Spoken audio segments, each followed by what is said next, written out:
Today we'll discuss the properties of bending moment diagram and shear force diagram. The first property is as follows.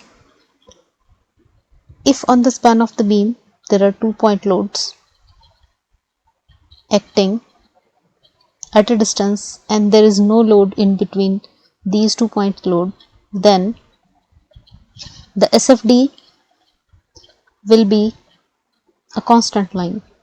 So suppose SFD is starting from here and it will go like this. It will be constant between these 2 points. It may have any shape before this, but between this span, between span A and B, when 2 points load are acting on span AB, when there is no other load except these 2 points load, then the SFD will be a constant line, and the BMD for the same loading and for the same condition, the BMD will be a linear curve between point A and B. It may go upward, it may go downward depending upon the loading before the span and after the span, but it will be a linear curve. So constant here, SFD is constant and BMD is linear curve. So suppose we have a span which is subjected to UDL over the entire span. Portion of the beam AB, we are taking portion of the beam AB which is subjected to some UDL with W intensity. Then the shear force diagram below this SFD will be a linear curve.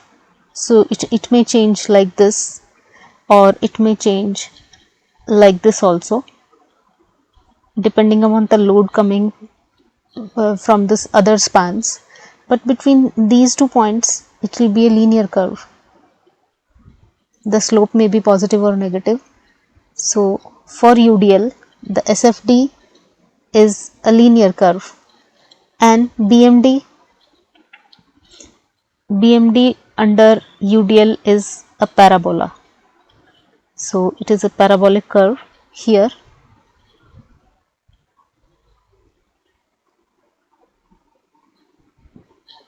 Under UDL the BMD is parabola, and if the beam is subjected to another kind of loading, for example a uniformly varying load applied on span AB like this trapezoidal load which is shown here in the diagram, the SFD for this kind of loading will be parabolic in nature for this span AB, as it is clear from this picture that SFD will be a parabola. And the bending moment diagram will follow another curve which is cubic parabola. So under this kind of loading BMD will be a cubic parabola.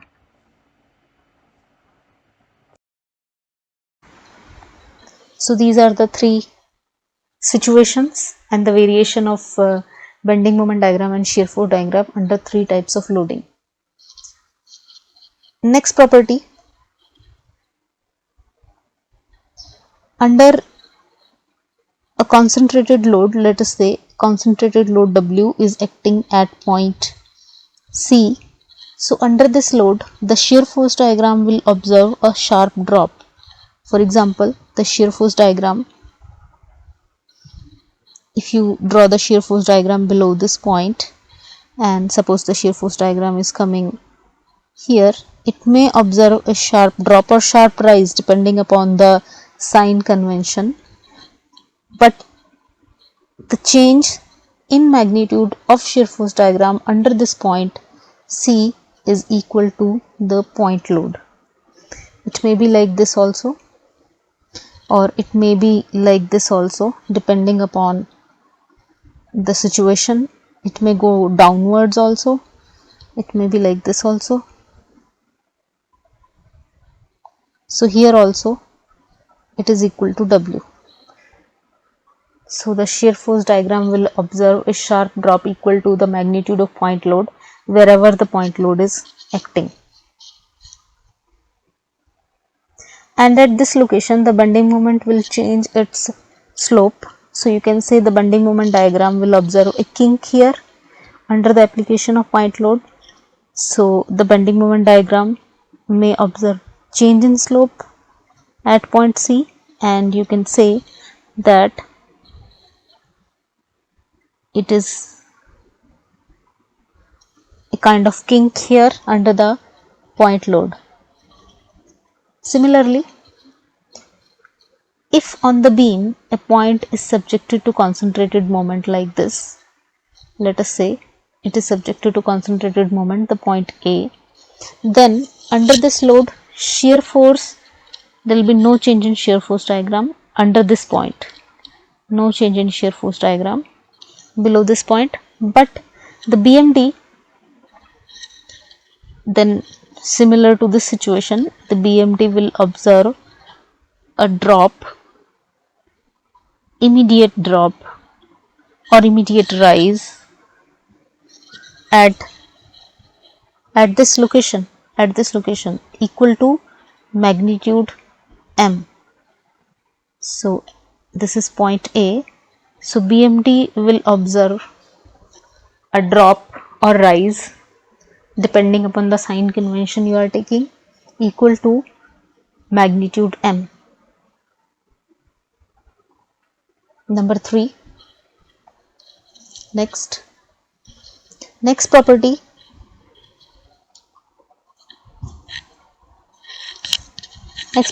is very important again. So in case of simply supported beam subjected to any kind of loading, the bending moment is always 0 at the simple supports. So whatever is the bending moment diagram, the bending moment at simple supports is always 0. So m at A is equal to m at B is equal to 0 in case of simple supports. Next,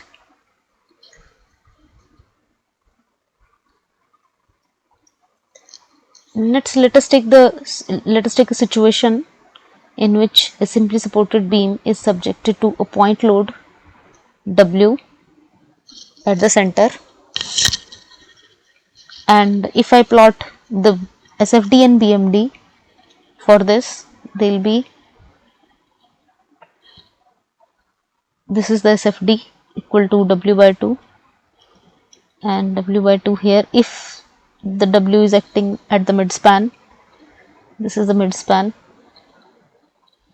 and BMD will be this WL by 4. So the third property, the fourth property, says that at the location of 0 shear force, so here at point C shear force is 0.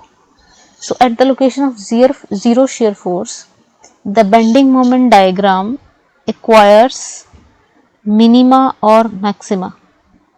So we can obtain the maximum or minimum, absolute maximum, absolute minimum value for that particular beam at the location of 0 shear force. Here my bending moment will be maximum or minimum.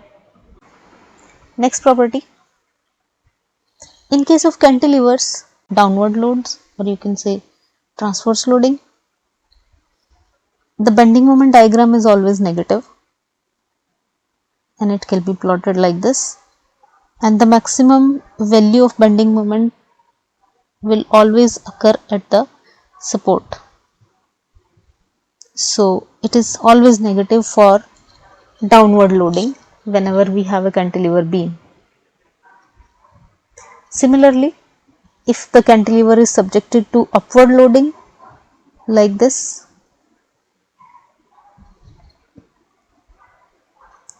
loading, this is UDL acting upwards, then only the bending moment diagram will be positive and act upward.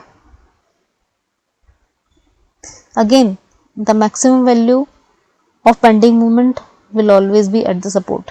Similarly, for cantilevers, the value of shear force is maximum at the support. The shear force, if I plot the shear force diagram for this condition, when a cantilever is subjected to UDL over the entire span of some intensity, so my shear force diagram will be positive and its maximum value will be upward. Maximum value will be at the fixed support. Here, the shear force maximum, I can say, will occur at the fixed support. That's all with the properties. Let us revise them once, because these properties are really helpful in plotting shear force diagram or bending moment diagram, and they will help us in predicting the shape of SFD and BMD.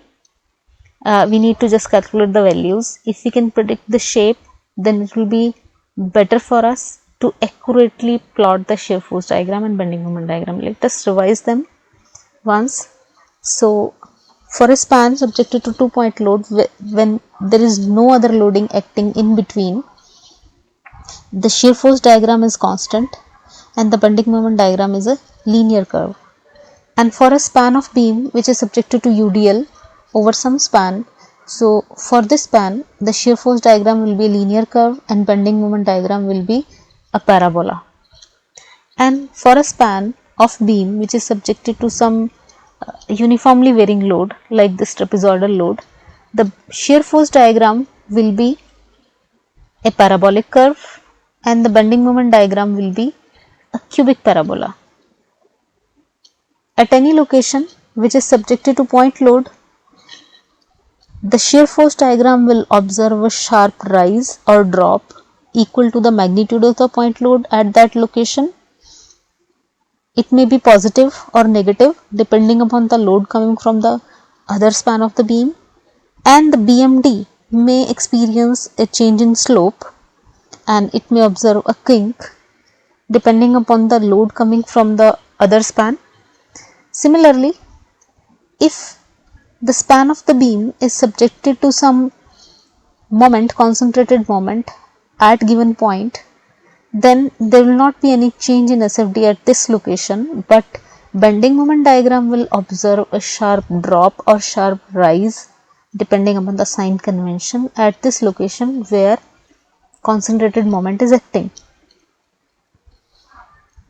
Next, moment is always 0 at simple support. In case of a simply supported beam, the moment is always 0 in case of simple supports, and in case of simply supported beam at the location of 0 shear force, the bending moment diagram will observe its minima or maxima, and we can find out its location as well as magnitude from this property.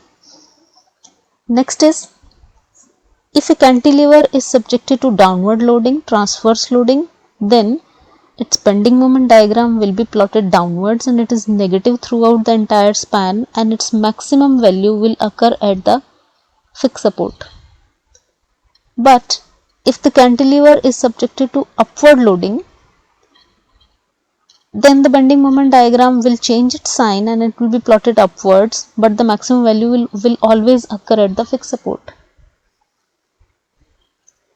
And the last property says that for a cantilever, the shear force, the maximum shear force will always occur at the fixed support. So for the cantilever, the maximum bending moment and maximum shear force will always occur at the fixed support. I hope these properties will be helpful to you in plotting the accurate shear force diagram and bending moment diagram. Thank you for watching.